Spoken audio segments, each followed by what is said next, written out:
Michel Drucker est, j'allais dire, immortel. Il ne prendra pas sa retraite en 2025. Ce n'est plus d'actualité. C'est ce qu'il a déclaré dans un entretien à Télé Loisirs sur près de 60 ans de carrière.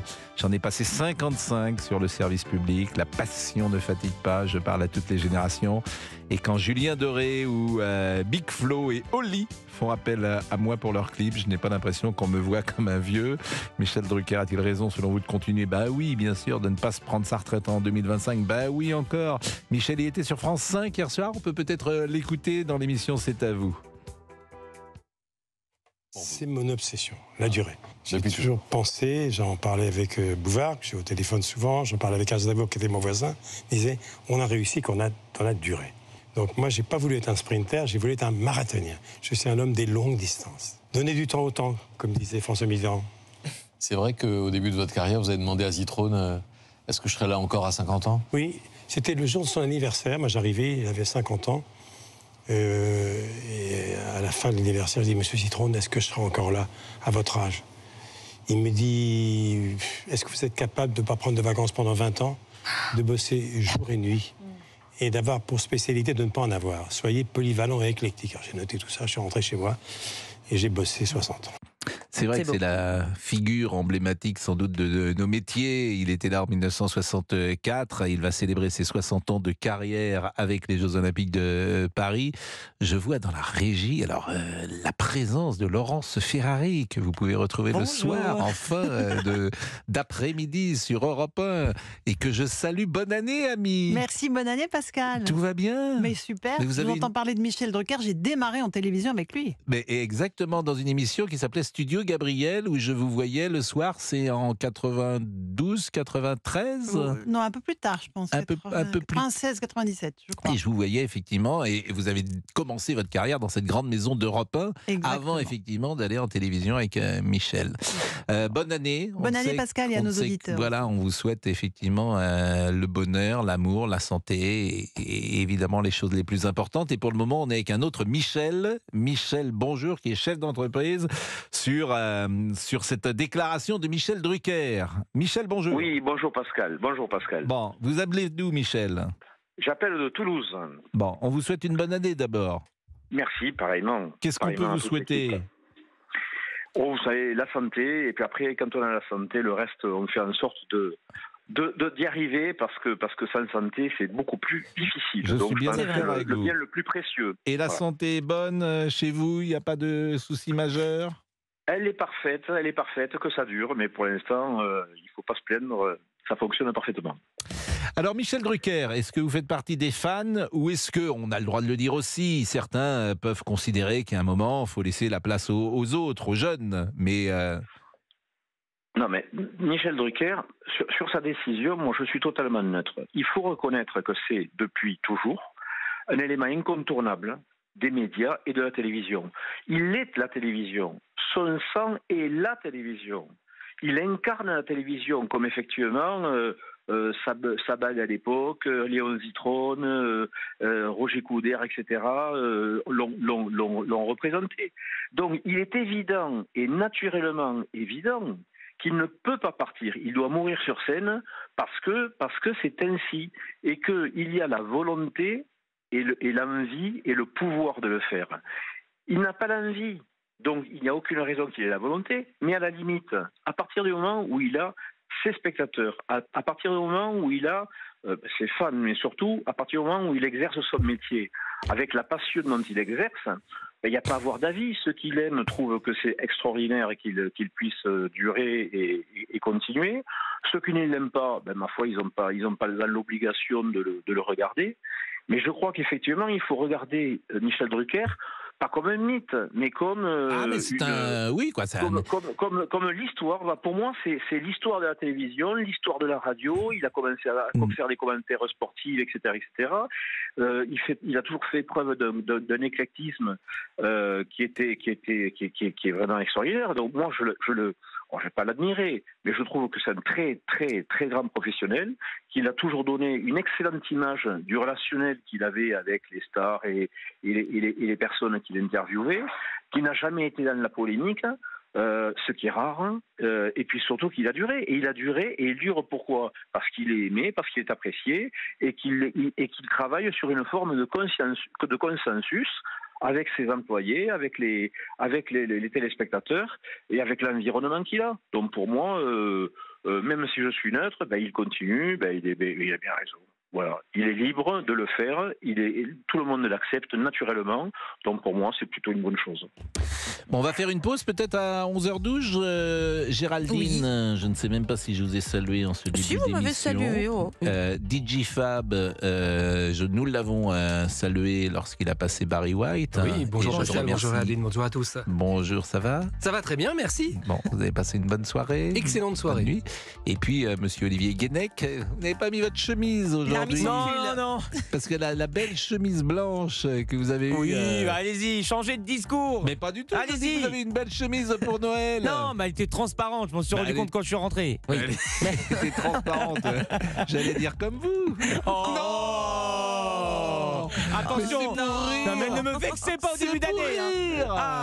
Non. Je serais capable de me fâcher pour un bon mot. Oui, c'est ça. C'est souvent avec moi le bon mot quand même. Hein, bon. Et alors la chemise bleu marine, on non, alors je voulais la mettre, mais je me suis dit non, c'est trop, les deux en 2 jours, non, c'est trop. Donc je la mets demain. Et là, vous n'avez pas remis les petits soupules Si, j'ai un soupul en dessous. Mais j'arrive, je vais me déshabiller là. Les soupules des frères Jacques, c'est pour ça qu'il y a cette petite musique des frères Jacques. Oui, mais je vais me déshabiller tout à l'heure, vous le verrez. Vous allez vous déshabiller? Oui, enfin je vais enlever mon pull. Oui, non, je vais pas tout enlever. Votre chandail. Ah, ça s'appelle un chandail. C'est un chandail. Ah, bon, allez, même mot. Un mot de plus dans la besace. Chandail dans le même mot, bien évidemment. Oui, bien sûr. C'est pas un chandail. Non, c'est un chandail, on dit. Un chandail. Très bien. Les jeunes gens bien élevés ne disent pas un pull. Ah bon, excusez-moi. Ils disent un chandail. Vous insinuez que... Non. Ah non. Non, alors vous avez raison, le mot bien élevé n'était pas juste. Dans une certaine catégorie sociale, à laquelle je on dit plus pas. un chandail qu'un pull. Bon. C'est comme t'es sur Bordeaux ce week-end plutôt que t'es à Bordeaux ce week-end. Je connais, ça vous énerve ça. Ah oui, t'es sur Limoges. Non, ça m'horripile. Vous avez des vrais combats. C'est vrai. Il est 11h14, à tout de suite. Vous écoutez Pascal Pro et vous sur Europe 1. Et pour réagir, vous composez ce numéro. Appelez Pascal Pro. Moi, je veux mourir sur scène. C'est une chanson de 1983 de Dalida qui est devenue emblématique. Ce qui est drôle, DJ Fab, c'est que cette chanson a été un bide en fait. Oui, c'est ça. Au moment de sa sortie. C'était même une phase B à l'origine. J'ai découvert ça ces dernières heures. C'est l'occasion d'ailleurs, comme toujours, de saluer notre ami Orlando Bruno au départ, mais il avait pris ce prénom Orlando qui est le frère de Dalida et je le dis régulièrement, mais sans Orlando, bien sûr que Dalida ne serait pas aussi présente puisqu'il l'a fait vivre depuis 1987 et depuis son décès de manière tout à fait exceptionnelle. Mais cette chanson, donc, parce que c'était le producteur Orlando, cette chanson avait été un bide, assez curieusement d'ailleurs, elle n'avait pas marché. Et Mourir sur scène, c'est notre thème du moment, puisque Michel Drucker a annoncé qu'il ne prenait pas sa retraite en 2025. C'est jamais d'actualité, en fait on repousse toujours. Quand l'échéance arrive, on dit hey, encore 1 minute monsieur le bourreau. Et là on est avec Jean-Pierre. Bonjour Jean-Pierre. Oui, bonjour Pascal, bonjour à toute l'équipe, bonjour surtout à tous les éditeurs et les auditrices. Alors je vais vous commencer par vous souhaiter les meilleurs vœux pour 2024 et je souhaite à tout le monde d'appliquer ma devise pour cette année. Aimez-vous, aimons-nous, mais surtout n'oubliez pas de vivre et prenez le temps de respirer, prenez le temps de profiter de la société. Voilà. Bon, vous nous appelez d'où Jean-Pierre? D'abord je vous remercie. Vous nous appelez d'où? De Beauvais, dans l'Oise. Et vous prenez le temps de respirer, justement, vous prenez, on dit souvent carpe diem, prends le moment, etc. Vous avez le sentiment d'avoir cette sagesse? La sagesse, je ne sais pas si je l'ai entièrement à 100%, mais oui, maintenant j'ai pris le temps, face à tous les événements qui arrivent, de prendre le temps de la réflexion, le temps avant de prendre une décision finale, on prend le temps. Et puis, c'est une bonne chose d'ailleurs de ne jamais agir à chaud. Je suis d'accord avec vous. Voilà. Là, après, par rapport au sujet du jour, Michel Drucker, déjà, faut dire que c'est quelqu'un qui a traversé, comme certains chanteurs, Johnny Hallyday et d'autres, qui ont traversé nos vies, qui a traversé ma vie, puisque moi je l'ai connu, j'étais tout petit, même bébé, il était déjà là. Donc ça veut dire qu'il a traversé avec moi ma vie, il fait partie. Donc c'est quelqu'un qui a su rester lui-même, qui a jamais su prendre la grosse tête. C'est quelqu'un qui est resté proche de son public, proche de son auditoria, comme on dit. Et alors voilà, moi je dis tant qu'il se sent capable physiquement de pouvoir continuer, et tant qu'il a l'audience avec lui, moi je dis pourquoi pas. Il y a certains métiers, comme je disais tout à l'heure Olivier, il y a certains métiers qui font que on peut pas, on est obligé de prendre sa retraite parce que c'est plus possible physiquement et autres. Mais là, lui, s'il se sent capable, moi je dis merci Michel déjà pour toutes ces années qu'on a traversées ensemble. Je dis merci et bonne continuation Michel. Voilà, c'est tout simplement, c'est simplement remercier. C'est lui qui le remercie comme ça, simplement. Alors Élodie est avec nous et Jean-Pierre reste avec nous parce que vous allez pouvoir apporter pourquoi pas la contradiction aussi à Élodie, ou Élodie va vous l'apporter à elle, à vous plus exactement. Bonjour Élodie, vous nous appelez d'où ? Bonjour Pascal, bonjour à toute l'équipe. Je vous appelle de Groslet dans le Val d'Oise. D'abord, bonne année, bien sûr, et belle et heureuse année à vous. Michel Drucker, votre avis ? Alors moi, je suis absolument pas d'accord avec l'auditeur. Je trouve que, si vous voulez, la retraite est normalement pour tout le monde à 64 ans. Et je ne comprends pas pourquoi les présentateurs télé continuent à travailler et que ce soit pas normal, enfin, ce soit pas logique pour tout le monde. C'est-à-dire, pour moi, place aux jeunes. Et à un moment, il faut savoir dire stop et donner... Mais c'est vrai aussi, alors les comédiens au-dessus de 64 ans, Pierre Arditi, il n'a plus le droit de tourner. J'ai vu que Judith Magre qui est... C'est pas pareil. Pourquoi c'est pas pareil ? Animateur télé, je trouve que c'est à un moment, il faut savoir dire c'est pas pareil. Je pense qu'il y a beaucoup de monde qui aimerait sa place. C'est comme Jean-Pierre Foucault, à un moment, il faut dire stop. Oui, mais il y a beaucoup de... Non, mais moi j'entends ce que vous dites, mais il y a aussi beaucoup de monde qui aimerait la place de Pierre Arditi, de certains comédiens qui ont passé 70 ans. Mais c'est des acteurs. Alors pourquoi la retraite, c'est pas pareil pour tout le monde ? Mais la retraite, pardonnez-moi, la retraite, elle est pour ceux qui veulent. Hein. C'est-à-dire qu'un médecin, il travaille jusqu'à 90 ans s'il veut. Un avocat, il y a uniquement les salariés, en fait, qui prennent leur retraite. Les autres, ils prennent leur retraite quand ils veulent. Si vous êtes profession libérale, il y a beaucoup de gens... la retraite, c'est pas une obligation, c'est une possibilité. Si le médecin veut s'arrêter à 64 ans et qu'il a ses 37, mais s'il veut continuer, le médecin, il y a des médecins qui ont plus de 64 ans, il y a des gens en fait qui n'ont pas envie de s'arrêter. Moi, ce qui m'ennuie dans votre argumentation, c'est d'imposer à quelqu'un d'arrêter de travailler. Mais à un moment, il a... Oui, alors Jean-Pierre, allez-y. Ouais, alors déjà personnellement, je vais rajouter quelque chose. Même un salarié, s'ils sont capables de faire encore une activité à côté, même après la retraite, il pourra le faire. Hein, rien ne l'interdit complètement. D'ailleurs, on peut virer personne dans les entreprises jusqu'à 70 ans, paraît-il. Voilà. Alors ensuite, deuxièmement, elle parle. Mes respects, madame, et mes meilleurs vœux également pour vous. Je dirais tout simplement qu'aujourd'hui, à l'époque, quand il a démarré, il y avait combien de chaînes télé ? Il y avait 2 ou 3 chaînes télé. Il y avait très peu de radio. Aujourd'hui, avec tout ce qu'il y a comme chaîne télé, comme radio, etc. Je pense qu'il peut y avoir assez de place pour tout le monde. Après, bon, on marque une pause et on revient avec cette discussion qui est passionnante. Mais nous, par exemple, on a DJ Fab. Bon, il va sur ses 82, 83. Oui, je souhaite continuer, moi, encore, monsieur. Il est en pleine forme. Non, mais on fait des métiers de passion pleine aussi, forme. hein. Ouais. Non, il n'est pas en pleine forme. Non, excusez-moi. Non, mais on va dire les choses. Vous êtes là pour faire plaisir, mais pas moi. Il est quand même. En tout cas, il est marqué par le temps. Excusez-moi. Non, voilà. Vous êtes retourné dans votre salle de bain, vous, parce que je sais pas, le son est caverneux. Mais écoutez, vous m'entendez pas là? Je vous entends. Pourquoi il y a des différences de son lorsque vous parlez? C'est de la faute du réal ou c'est la vôtre? Ah, bien sûr, mais quand je vous dis pas se tenir au micro, quand je vous dis qu'il est marqué par le temps, regardez les erreurs qu'il fait, ça s'entend quand même. Je n'aurai pas le temps. Pas le temps. Vous connaissez cette chanson de Michel Fugain? Non. Michel Fugain, vous connaissez ou pas? Oui. Bon. Même en 100 ans, je n'aurai pas le temps. Vous connaissez pas cette chanson? Ça me dit quelque chose, mais bon, j'imagine que l'original me dira davantage quelque chose que votre interprétation. DJ Fab. Et alors, la chemise? Quoi, la chemise? Ça faut que j'en apporte une, la mienne. Ah oui, la vôtre, oui, on a hâte, une Pour neuve. Lucien, c'est ça? Lucien. Ah, c'était, oui, non, oui, c'était Lucien, oui, oui, de Gap. Lucien, il était formidable, Lucien de Gap. On l'adore. Lucien, on pourrait vraiment l'appeler régulièrement, Lucien. Ah bah oui, oui, oui. Bon. Ah oui, avec grand plaisir. Je n'aurai pas le temps, pas le temps, même en courant. Elle est géniale cette chanson. Allez, c'est dans ma playlist, ça, allez hop. Plus vite que le Merci. Elle est géniale cette chanson.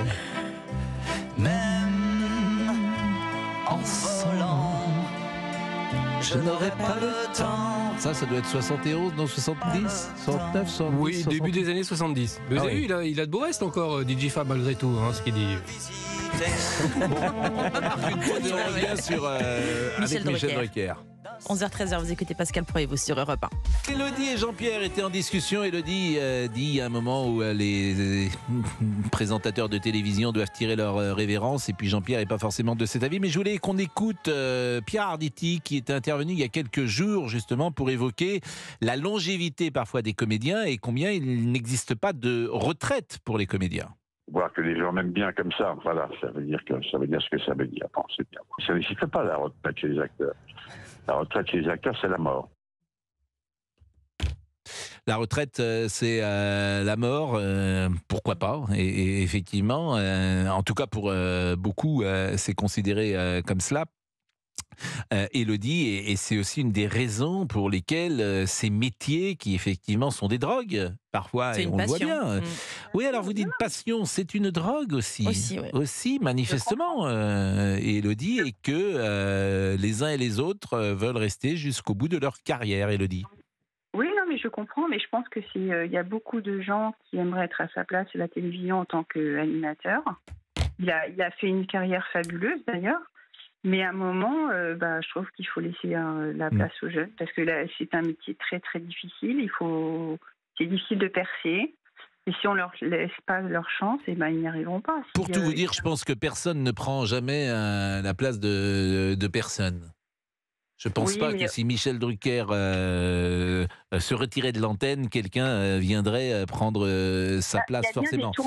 Il est là, je crois, Michel, d'ailleurs. Il est là, Michel Drucker. Il est en train de nous appeler. Michel! Bonjour Pascal. Michel Drucker, quelle joie. Bonjour aux éditeurs d'Europe 1. Merci Michel d'être avec nous. Vous êtes en direct, il est 11h30. Et alors on a une petite... D'abord on est très content que vous ne preniez jamais votre retraite, parce qu'effectivement vous traversez la vie des Français depuis tellement longtemps que ce sera un choc de ne plus vous voir, forcément. Vous avez pris la parole hier pour dire que ce n'est plus d'actualité. Qu'est-ce qui fait qu'aujourd'hui vous aviez imaginé vous retirer en 2025, et qu'est-ce qui fait qu'aujourd'hui vous dites je continue, Michel? Mais il y a encore 2 ou 3 ans, je posais la question en disant, bon, j'avais déjà 55 ans d'heures de vol, je disais, bon, j'ai fait le plus gros, et puis, comme vous le savez, j'ai eu un très grave problème de santé, et c'est la télé qui m'a soigné. C'est l'envie de refaire mon métier qui m'a dopé, qui m'a redonné le tonus, et depuis que j'ai retrouvé les chemins des studios, je peux vous dire que je suis pas prêt de m'arrêter, parce que c'est ce métier qui m'a maintenu et qui me maintient en vie, tout simplement. Mais c'est une drogue, notre métier, Michel, Bien c'est sûr. Une thérapie. Mais qu'est-ce que vous conseilleriez à quelqu'un qui aborde la soixantaine, pourquoi pas, et qui peut-être, il reste 20 ans, 30 ans de vie dans ces cas-là? On peut peut-être prendre un autre chemin et faire autre chose? Ou est-ce que ceux qui quittent la télé sont si malheureux qu'ils dépriment et qu'il faut qu'ils restent jusqu'au bout dans la lumière? Ça dépend surtout de leur patron et ça dépend du public. Moi, tant que le public sera d'une grande fidélité, et il l'est depuis si longtemps, tant que mes patrons voudront bien de moi, je continuerai à faire ce métier. Il a raison, Pierre Arditi, de dire que arrêter notre métier, c'est la mort. Bien sûr, la passion fatigue pas. Moi, je peux vous dire que pendant les 2 ans où j'étais à l'hôpital, j'ai drôlement gambergé, j'étais au creux de la vague et je me disais, mon Dieu, je referai peut-être plus jamais ce métier. Moi, j'aime ce métier par-dessus tout, je l'ai fait depuis 60 ans. Mes muscles, mon mental, mon métabolisme est programmé pour ça. Moi, je suis fait pour travailler encore. Voilà, parce que quand on a la chance de faire un métier aussi passionnant, avec des gens qui vous disent tous les jours dans la rue, lorsque vous les croisez, on vous aime beaucoup, on a grandi avec vous. Moi, des papis me disent, je vais vous écouter quand vous commentiez la Coupe du Monde de foot. Il y a d'autres qui me disent, moi, je suis né avec Champs-Élysées. D'autres me disent, moi, je suis né avec Vivement Dimanche. Ça, ce sont des messages importants dans la vie d'un homme public. Mais c'est vrai, d'abord, évidemment, on vous souhaite une belle et heureuse année. Moi, il se trouve que souvent, je regarde Mélodie qui propose des anciennes émissions de télévision et à ce moment-là, j'envoie un texto à Michel. Je suis frappé de la modernité de ce que vous faisiez dans les années 70, à un moment où vous avez apporté le journalisme dans le divertissement, ce qui existait moins, parce qu'avant, c'était des gens comme Guy Lux qui présentaient les émissions de télévision, et vous, il y avait un regard journalistique, c'est-à-dire que les interviews que vous faites de Sophia Loren, les interviews que vous faites de Belmondo, les interviews que vous faites dans cette émission incroyablement moderne qui était des rendez-vous du dimanche. On est en 74 ou 75, je crois, Michel. C'est une émission d'une modernité qui est avant Canal+, avant Philippe Gildas, avant je remarque, parce que je commence à bien vous connaître, je regarde CNews régulièrement, je remarque que très très souvent, Pascal, vous faites référence à ces années-là. C'est-à-dire, vous êtes quelque part très attaché au cinéma de Verneuil, de Lautner, à Sardou, à tous ces gens qui ont marqué nos vies. Et le devoir de mémoire est important. Et puis, vous savez, il y a à peu près 30% de la population française qui a plus de 65 ans. Les seniors, ça compte pas pour du beurre. Et moi, je suis très, très heureux d'être devenu le représentant des seniors parce que je les aime beaucoup, puis parce que j'ai grandi avec eux. Et puis voilà. Et quant aux gens qui disent, comme la dame tout à l'heure, place aux jeunes, mais je leur laisse volontiers la place, qui voient ce que c'est que faire une carrière de 30, 40, 50 ans, ils verront que c'est pas de la tarte. Et puis les jeunes, la télévision a aussi fabriqué des jeunes. Ben pas beaucoup, justement. Moi, je trouve que depuis la génération, c'est ça qui me frappe, depuis la génération Arthur, Arthur Nikos, qui avait su produire des très grandes vedettes, les dernières, j'ai l'impression aujourd'hui qu'il n'y a pas de jeunes de 25-30 ans. Je pourrais dire... Il y en a un qui ira loin, je le dis depuis très longtemps, c'est Cyril Ferraud. Cyril Ferraud qui rassemble toutes les générations. Il y a une génération qui est arrivée. Est-ce qu'ils dureront 50, 60 ans? C'est une autre histoire. Mais quand on voit ce que la télévision des 10 dernières années, qu'on les aime ou qu'on les aime pas, Yann Barthès, c'est très bien. Hanouna, il a du talent. Oui, mais Hanouna, il a 50 ans, Michel. Comment? Hanouna, il a 50 ans, c'est pas des jeunes de 20-25 ans. Ce que je veux dire, c'est que vous êtes sorti à 25 ans. Il faut du temps pour faire ce métier. Et Ferraud, effectivement, Cyril Ferraud, il a 10 ou 15 ans. Il a 38 ans, Cyril Ferraud. C'est vrai que votre génération était sans doute très talentueuse. Bon, cette année, le programme 2024, on vous souhaite une bonne année. Le rendez-vous important, c'est évidemment Vivement Dimanche, j'imagine, Michel, mais c'est aussi les Jeux Olympiques. Ça, c'est la boucle qui sera bouclée, puisqu'en 64, vous étiez... Oui, j'étais derrière Michel Jazzy et Christine Caron, et voilà, et Christian Doriola. C'est ça qui est formidable, quand même. J'étais avec Thierry Roland, qui lui était à Tokyo. Moi, j'étais à Paris parce qu'il n'y avait pas de direct. Et c'est vrai que ça fera Tokyo 64, Paris 2024, ça fera 60 ans.